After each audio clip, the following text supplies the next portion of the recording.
बिस्मिल्लाहिर्रहमानिर्रहीम। अस्सलाम वालेकुम क्लास 9 सेकंड लेक्चर है हमारा oxidation and reduction. Oxidation and reduction can be defined in two ways. हम लोग ऑक्सीडेशन और रिडक्शन को दो तरीक़ों से डिफ़ाइन कर सकते हैं। पहला क्या है, लॉस और gain of oxygen and hydrogen, और दूसरा लॉस और गेन ऑफ इलेक्ट्रॉन। या तो हम लोग हाइड्रोजन को रिमूव कर देंगे या ऐड कर देंगे, इसी तरह या ऑक्सीजन को रिमूव कर दिया जाएगा या ऐड कर दिया जाएगा। इसके अलावा इलेक्ट्रॉन को भी या तो निकाल देंगे या फिर ऐड कर देंगे। Oxidation and reduction in terms of loss और gain of oxygen and hydrogen. तो जो फर्स्ट हमारे पास मेथड था, हम वो वाला देखते हैं कि कैसे हम लोग डिफ़ाइन कर सकते हैं ऑक्सीडेशन और रिडक्शन को। In steel mills, iron ores, usually oxides of iron, are converted to the pure metal commercially by the reaction with coke, carbon in the blast furnace। ये कह रहे हैं कि जो स्टील मिल्स होती हैं, आयरन ओर्स जो है वो क्या चीज़ होती है, और वो चीज़ होती है जैसे कि आपने जो डिज़ायर्ड मेटल आप लेना चाहते हैं, जो भी मेटल आपको चाहिए, उस मेटल के साथ बाकी जो भी चीज़ें होंगी, जो भी मेटल्स होंगी, जो भी ऑक्साइड्स होंगे, वो और होगी उसकी, ठीक है। आयरन और आयरन के साथ जितनी भी दूसरी चीज़ें हैं, ऑक्साइड है या कोई भी मेटल है, तो वो क्या है, और है। Usually oxides of iron are converted to the pure metal commercially by the reaction with coke. अब ये कह रहे हैं कि आयरन ओर्स जो होती हैं और जो कॉमन है वो कौन सी है, ऑक्साइड्स ऑफ आयरन, उसको जब हम लोग कन्वर्ट करते हैं प्योर मेटल में, तो क्या करते हैं, रिएक्शन करवाते हैं किसके साथ, कोक के साथ, ब्लास्ट फर्नेस में। The carbon first reacts with air to form carbon monoxide. पहले क्या होता है कि जो कार्बन है इसमें वो रिएक्ट करता है एयर के साथ, क्या बना देता है, carbon monoxide, which in turn reacts with iron oxide as follows. फिर उसके बाद वो आयरन ऑक्साइड के साथ रिएक्ट करता है। पहले हमने क्या किया कि ऑक्साइड्स ऑफ आयरन लिया, उसको हम लोगों ने कन्वर्ट करना है किस में, प्योर मेटल में, और उसका हम लोगों ने रिएक्शन करवाना है कोक के साथ, ठीक है। जब कोक के साथ रिएक्ट करवाएंगे तो कार्बन जो है वो पहले एयर के साथ रिएक्ट करके कार्बन मोनोऑक्साइड बना देगा, और कार्बन मोनोऑक्साइड जो है वो Fe2O3 के साथ रिएक्ट करेगा। सही हो गया। अब देखें, Fe2O3 फेरिक ऑक्साइड जो है प्लस कार्बन मोनोऑक्साइड, तो आप देख सकते हैं कि Fe हमारे पास बच जाएगा, और ये जो कार्बन मोनोऑक्साइड है ये ऑक्सीजन को यहाँ से गेन करेगा और CO2 बन जाएगा हमारे पास।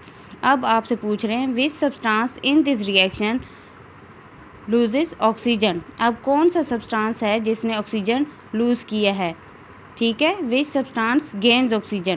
पहला क्या है, किसने लूज़ किया था, Fe ने लूज़ किया है, ठीक है, और कार्बन ने गेन किया है। Oxidation is defined as the gain of oxygen atoms और loss of hydrogen atoms by an element.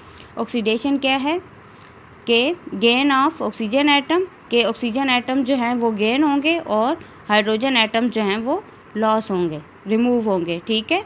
Which substance is oxidise, which substance is reduced in the above reaction. तो आपको मैंने बता दिया कि जो Fe है उसमें ऑक्सीजन जो है उसने लूज़ किया है और कार्बन मोनोऑक्साइड ने ऑक्सीजन को गेन किया है। तो ये यहाँ पे कार्बन मोनोऑक्साइड के पास क्या हुआ है, ऑक्सीडेशन, और आयरन जो है वो रिड्यूस हुआ है। फिर उसके बाद है acetylene is commercially used for cutting and welding metals. When acetylene burns it produce a very hot flame known as oxy acetylene flame. Following reaction takes place when it burns. अब ये कह रहे हैं कि जो एसिटाइलिन होती है उसको हम लोग यूज़ करते हैं कटिंग और वेल्डिंग में। जब एसिटाइलिन को हम जलाते हैं तो ये एक हॉट फ्लेम प्रोड्यूस करता है, जिसको हम लोग क्या कहते हैं, ऑक्सी एसिटाइलिन फ्लेम। तो फॉलोइंग रिएक्शन जो हैं वो हमारे पास होते हैं जब हम इसको जलाते हैं। तो C2H2 plus O2 CO2 plus H2, ये हमारे पास रिएक्शन होगा, O2 के साथ रिएक्ट करेगा तो CO2 बन जाएगा और H2। Which substance loses hydrogen. तो किस ने हाइड्रोजन लूज़ किया है, C2H2, ठीक है, C2 ने हाइड्रोजन को लूज़ किया है ना, ठीक है, H2 अलग हो गया, और यहाँ से कार्बन ने ऑक्सीजन जो है वो कार्बन के साथ मिलके CO2 बना देता है। Coal is burned in thermal power station to produce electricity. Coal जो है वो थर्मल पावर स्टेशन जो होते हैं उनमें बर्न होके इलेक्ट्रिसिटी प्रोड्यूस करता है when it Burns following reaction occurs.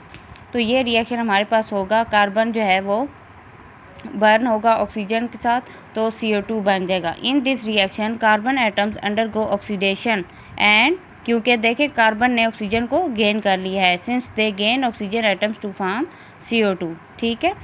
Another example of an oxidation that does not involve burning in rusting.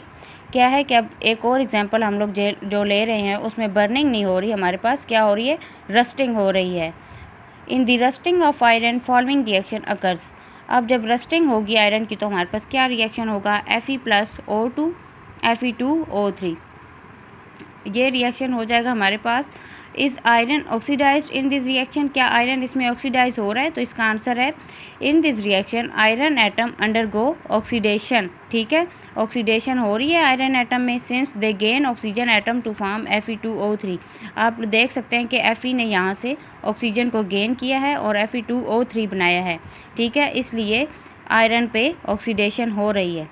उसके बाद है example 7.1, identifying the elements undergoing oxidation, CH4+2O2 CO2+H2O+ heat.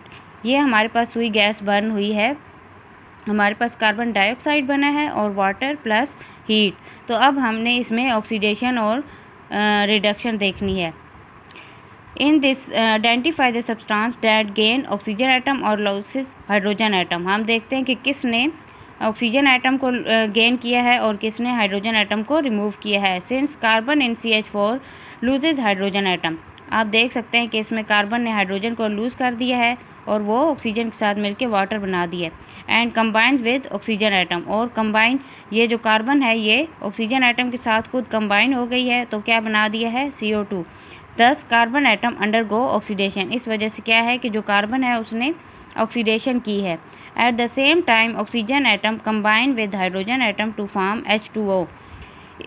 Same time पे क्या होगा कि जो ऑक्सीजन एटम है वो कंबाइन होगा किसके साथ, हाइड्रोजन के साथ, और H2O बना देगा। 10 ऑक्सीजन एटम अंडरगो रिडक्शन, इसी वजह से जो ऑक्सीजन है उसने रिडक्शन की है। ठीक हो गया। जो बाकी सेल्फ असेसमेंट है 7.1 वो आपको मैं भेज दूंगी रिटन फॉर्म में। ठीक है।